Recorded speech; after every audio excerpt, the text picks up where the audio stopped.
Assalamualaikum warahmatullahi wabarakatuh. Perkenalkan, nama saya Muhammad Ahmad Sumarat dari Teknologi Dikasih Otomasi Angkatan 2024, Sekolah Vokasi Universitas Diponegoro dengan NIM 4004032 4620010 atau dengan 3 digit yang terakhir 010. Nah, pada kesempatan kali ini saya akan menyelesaikan penugasan dari mata kuliah praktikum dasar sistem kontrol, yang mana pada pembahasan kali ini saya akan menjelaskan mengenai encoder yang berfungsi sebagai perubahan arah putar dengan pembacaan posisi dari si encoder dengan menggunakan software MATLAB dan Simulink. Nah, sebelum melanjutkan dari materi yang saya jelaskan, di sini teman-teman bisa memahami dulu isi penugasan yang saya bahas. Yang mana isi penugasan tersebut itu menggunakan 3 komponen utama, yang mana motor DC, encoder, dan microcontroller. Nah, selanjutnya kita akan bahas mengenai konsep dasar dan fungsi-fungsi yang digunakan. Nah, pada konsep dasar di sini terdapat motor DC, PWM ini sebagai microcontrollernya, dan encoder. Nah, motor DC ini sebagai pengubah arus listrik menjadi gerak mekanik. Nah, PWM ini sebagai pulse width modulation atau sinyal untuk itu. Nah, selanjutnya itu ada encoder ini sebagai pembaca posisi gerak pada motor. Nah, di sini ada fungsi utama dari motor DC, yang mana motor DC itu sebuah motor dengan arus arah yang mengubah energi listrik menjadi energi mekanik berupa putaran. Nah, jadi motor DC itu bekerja dengan interaksi antara medan magnet dan konduktor untuk menghasilkan gaya putar. Pada motor DC, kumparan medan magnet disebut stator atau bagian yang tidak berputar, sedangkan kumparan jangkar disebut sebagai rotor atau bagian yang berputar. Lanjut, ketika terjadi putaran pada kumparan jangkar di dalam medan magnet, itu akan timbul GGL atau gaya gerak listrik yang mengakibatkan induksi elektromagnetik. Nah, tegangan yang timbul pada kumparan itu sebenarnya bersifat bolak-balik, tetapi dengan adanya komutator, arah arus itu dibalik setiap setengah putaran sehingga tegangan keluaran menjadi arus searah atau DC. Nah, prinsip arus searah ini diperoleh karena komutator membalik arah arus negatif secara mekanik sehingga menghasilkan arah arus yang tetap. Nah, penggunaan motor DC pada percobaan ini itu sebagai aktuator atau untuk eh, penggerak suatu sistem, yang mana motor DC ini nanti bisa dilihat untuk penggerakannya menggunakan software Simulink. Nah, selanjutnya itu ada PWM, Pulse Width Modulation, yang mana PWM ini adalah pengaturan daya dengan modulasi level pulsa, sinyal digital tanpa mengubah besar tegangannya. Nah, dari sinyal PWM ini itu berbanding lurus dengan putaran pada motor atau daya pada motor. Nah, di sini itu terdapat duty cycle yang menyatakan perbandingan waktu sinyal on terhadap satu periode PWM. Selanjutnya itu ada duty cycle besar. Duty cycle besar itu tegangan rata-rata meningkat. Maaf, selanjutnya itu ketika duty cycle itu rentangnya besar, maka tegangan rata-rata itu meningkat dan kecepatan torsi itu bertambah. Seperti halnya tadi, daya modulasi pada lever pulsa itu sebanding lurus dengan putaran torsi pada motor. Nah, ketika duty cycle itu kecil, maka tegangan rata-rata itu akan menurun. Kecepatan pada motor itu akan berkurang. Nah, selanjutnya PWM itu memungkinkan pengaturan kecepatan motor DC itu secara halus dan presisi. Beda halnya dengan ketika menggunakan sinyal analog. dan lebih efisien secara energi itu dibandingkan pengaturan tegangan analog karena minim kehilangan daya. Seperti itu. Nah, selanjutnya itu sinyal PWM itu mudah diimplementasikan menggunakan microcontroller yang saya gunakan pada percobaan praktikum ini itu menggunakan microcontroller Arduino Atmega. Dalam sistem kontrol tertutup, yang mana itu PWM dikombinasikan dengan feedback encoder dan kontrol PID untuk menjaga kecepatan motor tetap stabil meskipun terjadi perubahan beban. Nah, pada materi ini itu akan menjelaskan bagaimana PWM ini itu bekerja dengan feedback encoder untuk memutar arah pada motor. Nah, di sini juga terdapat fungsi utama pada encoder, yang mana encoder ini yang saya gunakan itu encoder incremental, yang mana encoder incremental itu menghasilkan pulsa setiap kali poros itu berputar melalui sudut tertentu. Nah, sinyal yang keluar itu berbanding lurus dengan kecepatan rotasi pada motor. Nah, encoder jenis ini itu tidak menyimpan posisi absolut, yang artinya saat informasi posisi poros itu hilang, untuk mengetahui posisi sebenarnya itu sistem harus melakukan referensi atau homing setiap start. Nah, encoder incremental itu menggunakan dua kanal pin atau dua keluaran, yang mana keluaran A dan B. Nah,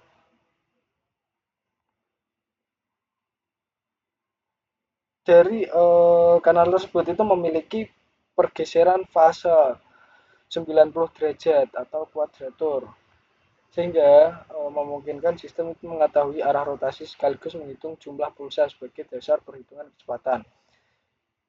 Dalam microcontroller, data dari encoder 2 pin ini digunakan sebagai masukan pada sistem kontrol tertutup atau closed loop untuk membandingkan kecepatan aktual dengan kecepatan yang diinginkan.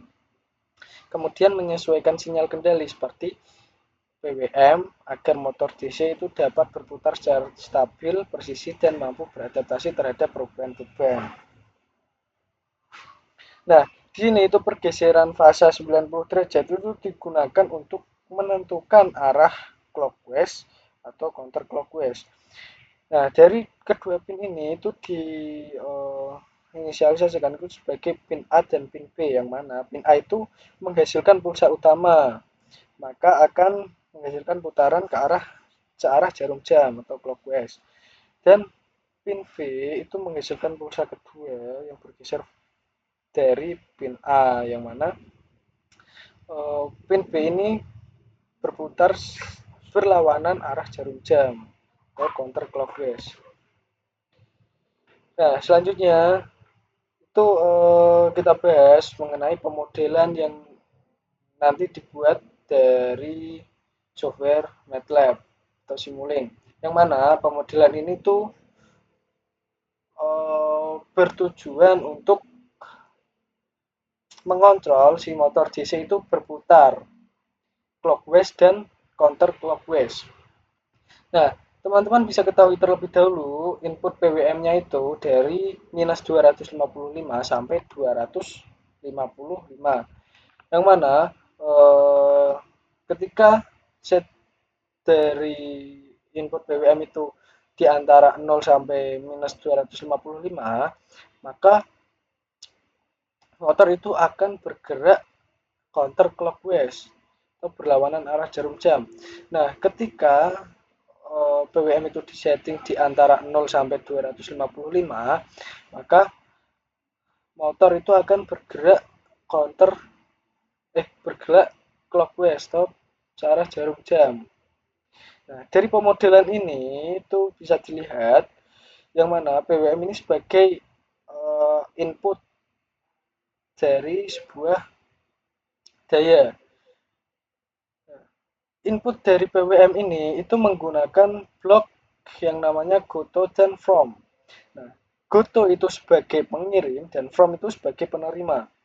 Yang mana Goto itu menghubungkan input ke block from. Nah, block from tanpa harus terhubung seperti itu, teman-teman. Nah, selanjutnya itu di sini ada switch, menggunakan dua switch yang mana switch kita bisa sebut ini switch 1 dan switch 2. Nah, switch 1 ini digunakan untuk mengatur perputaran motor itu searah jarum jam. Dan switch kedua ini mengatur perputaran berlawanan arus jarum jam. Nah, kenapa bisa seperti itu? Karena input BWM ketika positif itu maka itu akan masuk ke pin 5 BWM. Nah, input negatif itu akan masuk ke switch kedua karena di sini itu terdapat gain atau pengalih negatif yang mana nanti input negatif itu akan masuk pada switch kedua. Bisa dilanjut. Nah, pada pemodelan kedua ini pembacaan posisi dan kecepatan dari data encoder. Nah, rumus dari uh, posisi itu adalah ya, dari sini itu bisa dilihat di sini itu terdapat encoder dengan dua pin yang mana output dari encoder itu diinisialisasikan sebagai NC dan uh,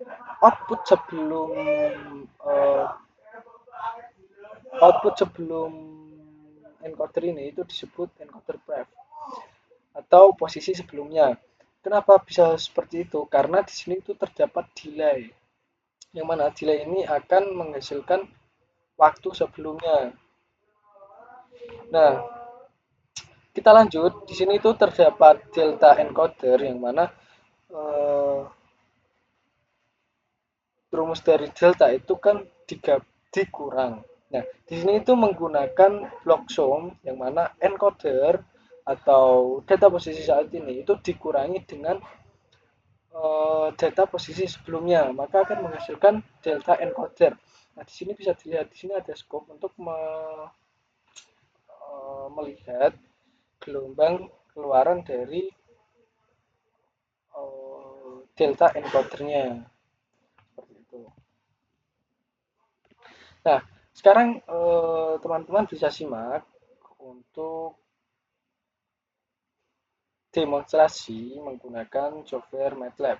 Nah, nanti dari video penggunaan MATLAB itu akan merancang pemodelan dari sistem encoder ini dari arah putar motor dan pembacaan posisi atau kecepatan.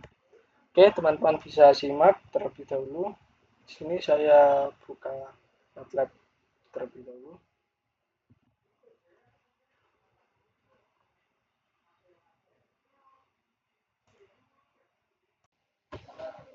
Oke, teman-teman, kita bisa lanjut. Untuk selanjutnya itu teman-teman bisa kalau ingin mencoba itu bisa dicoba menggunakan software MATLAB. Yang mana nanti untuk percobaan kali ini itu menggunakan yang namanya add-on. Nah, add-on ini itu menggunakan add-on Arduino dan Arduino IO. Nah, untuk penginstalannya itu teman-teman bisa ikuti langkah-langkah yang saya tunjukkan. Nah, karena di sini saya sudah mendownload file drive-nya, itu kita tinggal masukin aja. Nah, dengan cara copy dan tempel di sebelah command window. Setelah itu lanjut pada Arduino IO. Itu teman-teman bisa tempel dan nanti proses add-on instalasi add-on itu akan diproses. Nah, teman-teman bisa menunggu karena waktu yang dibutuhkan itu sangat lama untuk proses instalasi ini. Karena saya sudah menginstal add-on-nya, kita bisa lanjut untuk run setting hardware-nya. Yang mana pada setting hardware-nya itu teman-teman bisa pilih apps untuk pemilihan add-on dari si hardware yang digunakan. Nah, di sini itu teman-teman bisa klik yang namanya Run on Hardware Board. Nah, teman-teman bisa select atau bisa pilih hardware yang digunakan. Untuk percobaan ini yang saya lakukan itu menggunakan Arduino Mega 2560. Nah, itu tinggal pilih boardnya lalu finish. Tunggu sebentar.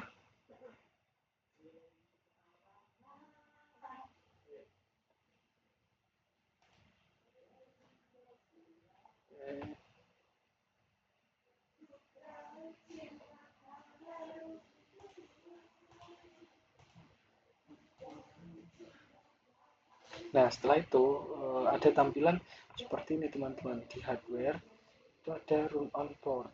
Nah, di sini itu bisa disetting. Yang mana settingan hardware itu disesuaikan dengan hardware yang digunakan.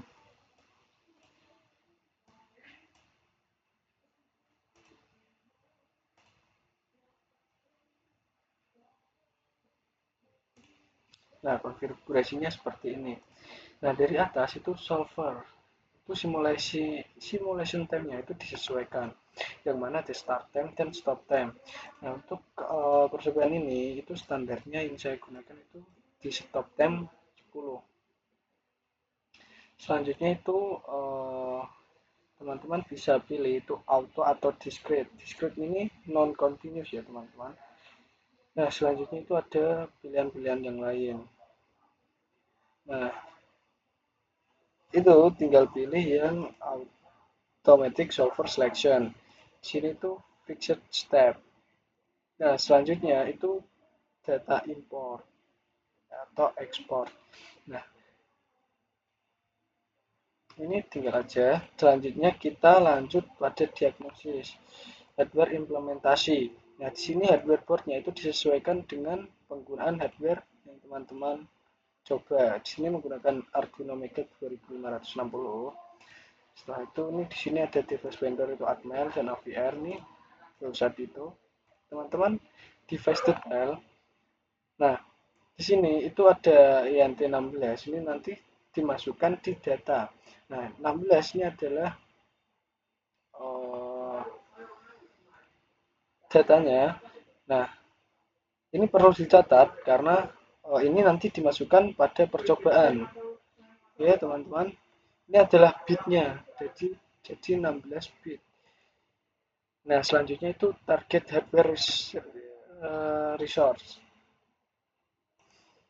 Nah, di sini build, load and run, host connection, hotspot connection. Nah, ini yang paling paling krusial dalam percobaan ini. Karena kalau connection-nya itu salah, maka tidak bisa hardware itu tidak bisa running dan tidak bisa memproses data yang dikirim. Nah, itu kita tinggal pilih itu teman-teman bisa pilih manually select karena kalau automatically itu tergantung seri dari software yang digunakan. Nah, di sini host comport ini itu bisa dilihat di device manager. Nah, bisa dilihat di device manager, teman-teman. Seperti ini, itu dilihatnya di port COM LPT. Nah, di sini kalau teman-teman itu menggunakan COM 3, teman-teman bisa tulis di sini tuh COM 3. Nah, kalau menggunakan COM 4 tuh COM 4, kalau menggunakan COM 9 tuh COM 9, seperti itu. Nah, untuk COM-nya ini biasanya itu sudah menyesuaikan uh, bukan menyesuaikan sih, uh, sudah mengetahui port yang dicolok seperti itu. Nah, tinggal kita pilih COM yang sudah dicolok dan dicocokkan dengan port dari pengalamatan ini dari si device manager melihatnya. Nah, ini bisa di refresh kalau memang itu. Nah, bold thread ini digunakan untuk menampilkan uh, apa itu namanya? Baud rate ini menampilkan serial monitor, teman-teman. Nah, baud rate ini itu harus disamakan. Jika baud rate kita pilih 100.000, nah kita pilih 115.200, kita samakan semua 11000. Nah, karena ini defaultnya di sini itu kita samakan, atau bisa kita pilih di 92500. Nah, ini serial dari hardware serial portnya. Kita bisa lihat dulu dari acuan PowerPoint-nya untuk proses hardware-nya, settingan hardware-nya.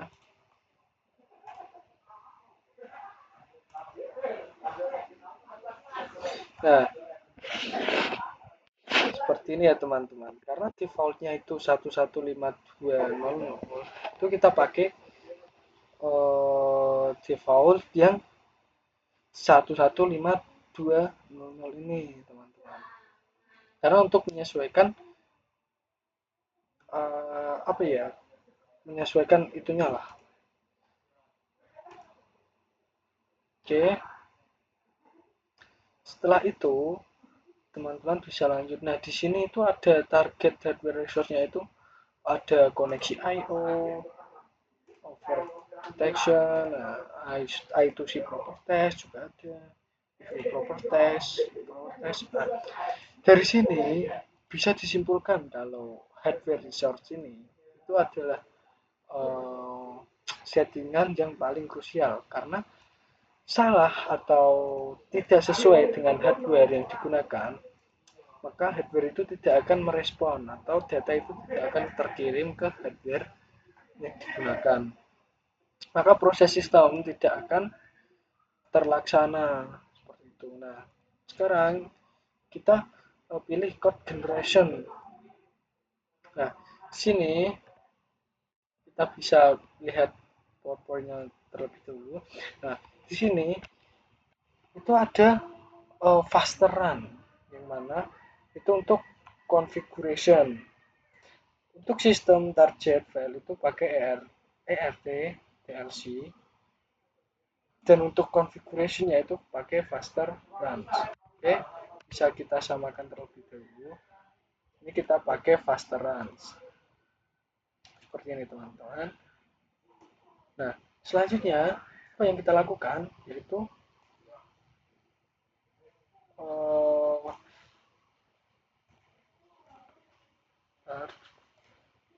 selanjutnya itu kita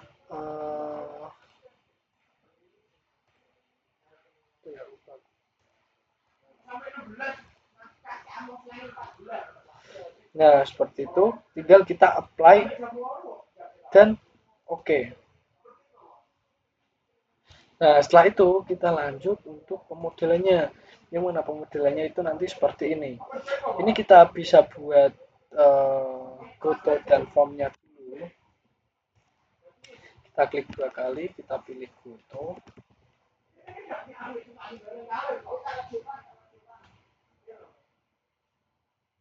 Ini kita inisialisasikan atau tag dengan PWS.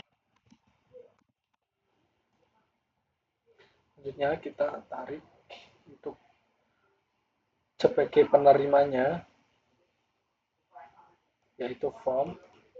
Nah, ini form ini sebagai penerimanya, sudah tadi saya jelaskan. Nah, selanjutnya itu ada data. Nah, data ini itu ditulis dengan bit dari si microcontrollernya. Ini itu data. Nah, data tipe convention. Nah, di sini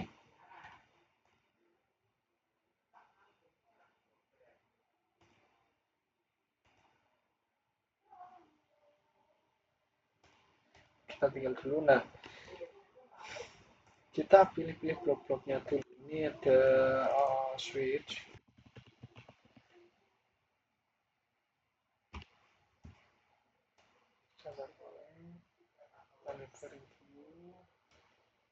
Kita copy. kita tambah gain. Gain ini sebagai pengalih negatif untuk pemodelan ini. Nah, ini kita kasih minus 1. Karena nanti input yang masuk itu apa ya biasanya? Jika input negatif ini masuk, nanti akan ada pengalih negatifnya. Maka yang dihasilkan itu akan putaran ke kiri. Itu kita kasih konstan.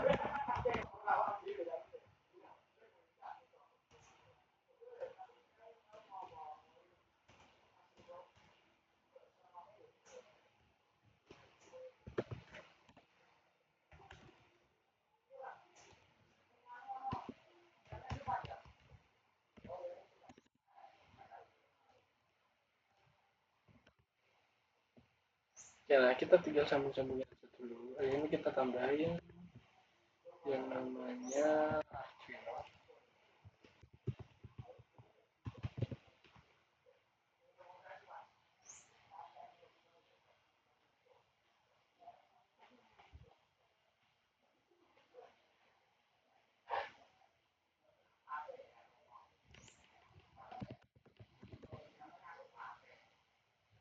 Apa ya ini ya namanya ya?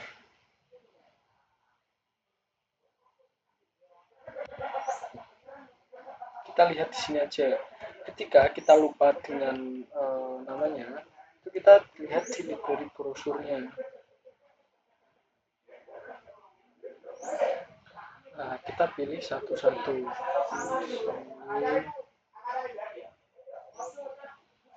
Kira-kira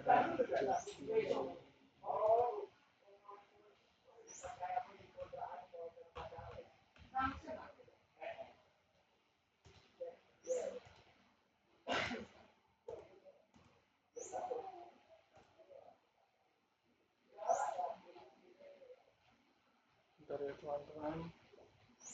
Untuk namanya aku lupa.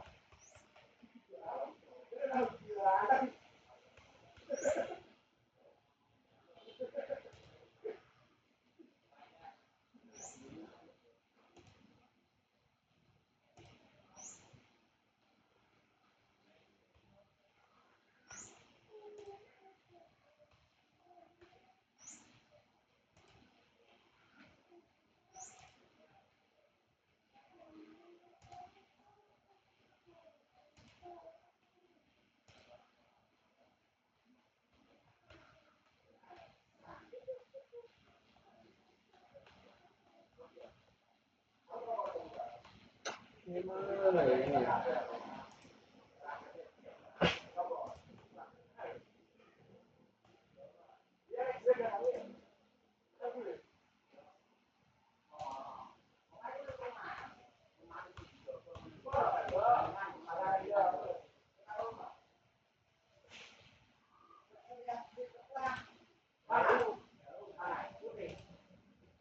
Nah, ini blok-blok yang ada di Simulink.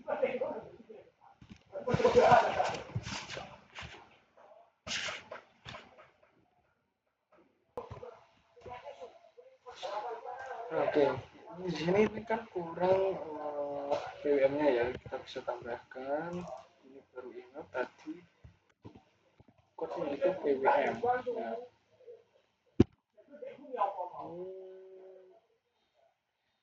kita tunggu teman. Nah, ini ada pin 5 dan ini kita ubah pinnya itu pin 6. Jadi 5 dan 6. Benar kan? Nah, pin 5 dan pin 6. Oke, kita lanjut, kita tentukan saja.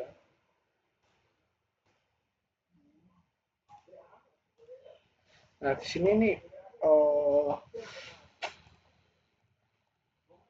kita ubah jadi ini 16 karena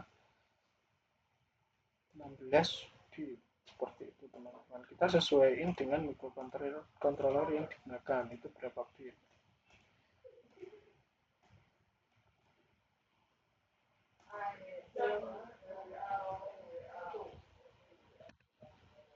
Ini bukan.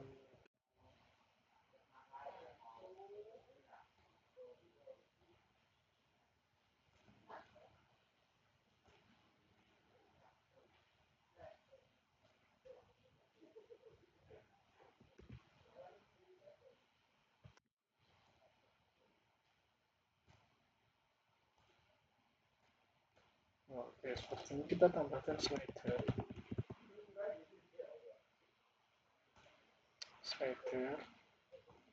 dan konstan. Oke, ini kita double klik sama yang namanya konstan ini. Kita konekin. Oke, baru kita sambung dengan pilih.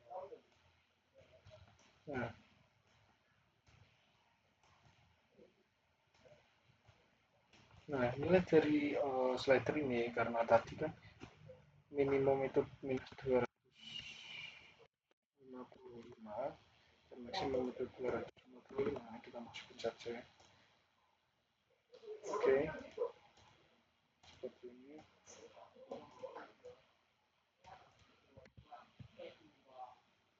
Oke, nah kita cocokkan terlebih dahulu. Nah, ini sudah sesuai.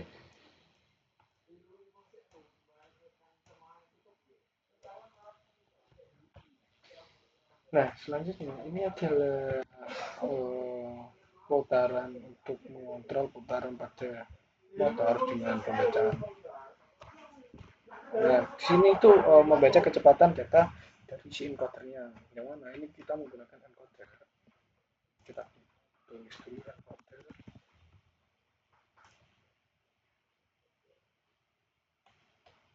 Kita taruh bawahnya aja biar kelihatan. Encoder kita pilih Goto. Goto ada 4 dan from ada 1. Oke, Goto dulu ya. Nah, di sini tuh ENC. Nah, ini kita copy aja atau buat menjadi form. Oke, seperti ini. Lalu kita masukkan lagi Goto.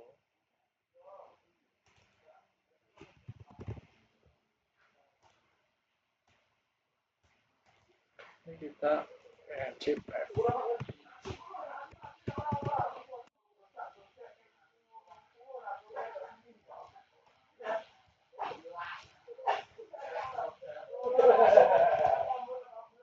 Ini kita copy lagi untuk membuat formnya. Nah, selanjutnya itu kita tambahin delay untuk mengatur waktu sebelumnya. Nah, ini kita delay minus 1.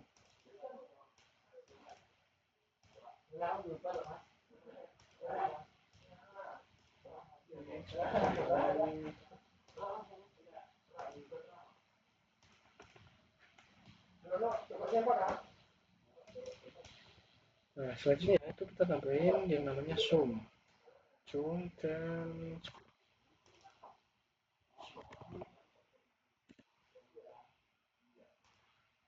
oke. Nah, agar zoom ini tidak berbentuk lingkaran, kita buat bentuk persegi panjang. Yang mana ini kita rectangle dan zoom ini itu settingannya plus dan minus. Nah, maka akan menjadi seperti ini. Seperti ini. Oke,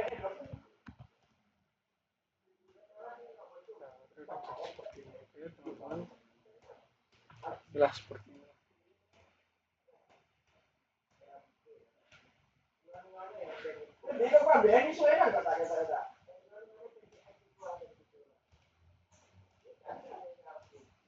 Oke. Nah, ini tuh namanya zoom. Yang mana ini dibuat sebagai head lah, nambah. Di sini tuh ada zoom positif dan zoom negatif. Kenapa? Karena encoder ini itu ditambahkan dan encoder pref atau encoder sebelumnya itu dikurangi dengan encoder saat ini. Teorinya seperti itu, teman-teman. Kita bisa lanjut untuk delta encoder. Delta sorry kita buat foto dulu, baru kita inisialisasikan sebagai delta encoder. Ya, seperti ini.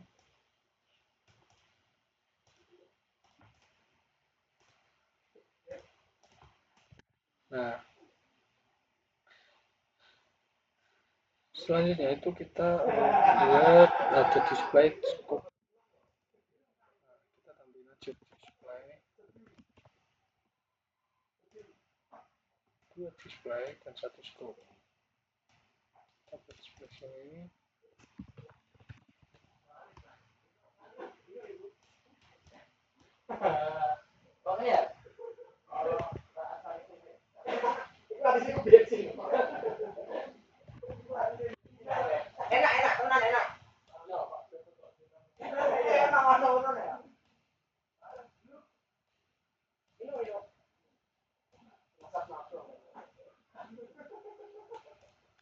Ini.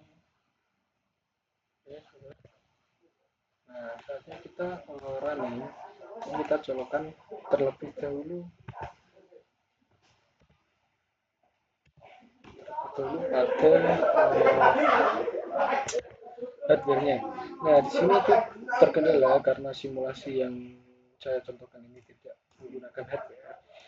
Kita bisa run dan saya akan tampilkan hardware-nya itu berputar dengan simulasi sebelumnya yang sudah menggunakan hardware. Oke. Nah, ini sudah run. Prinsipnya itu seperti ini ya teman-teman.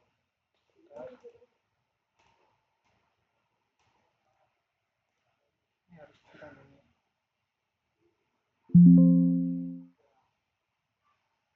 Lupa lagi nggak bisa di run ini.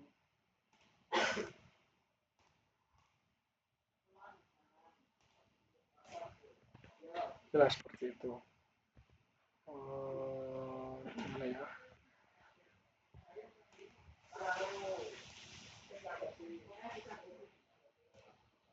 Ya, sini.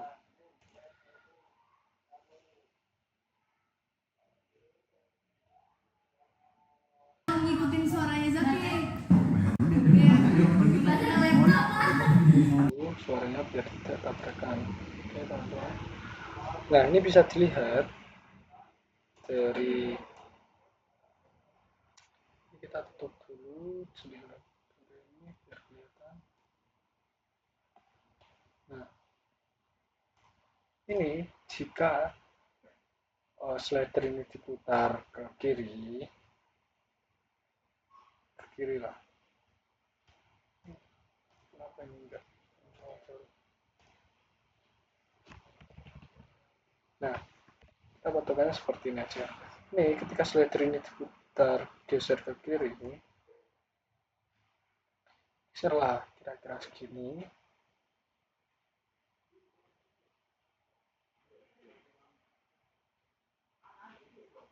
Kira-kira segini. Nah, motor itu akan berputar ke kiri atau berlawanan arah jarum jam.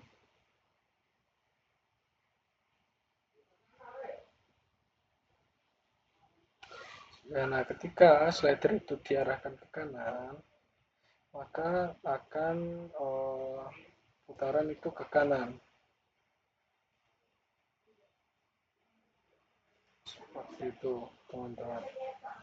Nah, dari penjelasan ini, jika ada kekurangan dari pemaparan materi yang saya jelaskan, saya minta maaf karena di sini kita sama-sama belajar. Nah, kesimpulan dari pembahasan ini yaitu mengenai PWM itu berbanding lurus dengan putaran gerak motor DC. Yang mana ketika input dari PWM itu tinggi, maka putaran dan torsi itu akan berputar lebih kencang. Namun sebaliknya jika input dari PWM itu kecil, maka putaran pada motor itu akan lemah atau pelan. Seperti itu. Teman-teman bisa memahami konsep dasar dari percobaan ini, yaitu menggunakan tiga buah komponen, yang mana ada motor VC, microcontroller, dan encoder. Seperti itu. Teman-teman bisa mempelajari lebih lanjut dari percobaan yang telah saya paparkan ini. Jika terdapat salah dalam menyampaikan materi, salah dalam menyusun kata-kata, teman-teman bisa langsung saja menambahkan komentar untuk revisi yang saya akan benahi di kemudian hari di video kedepannya.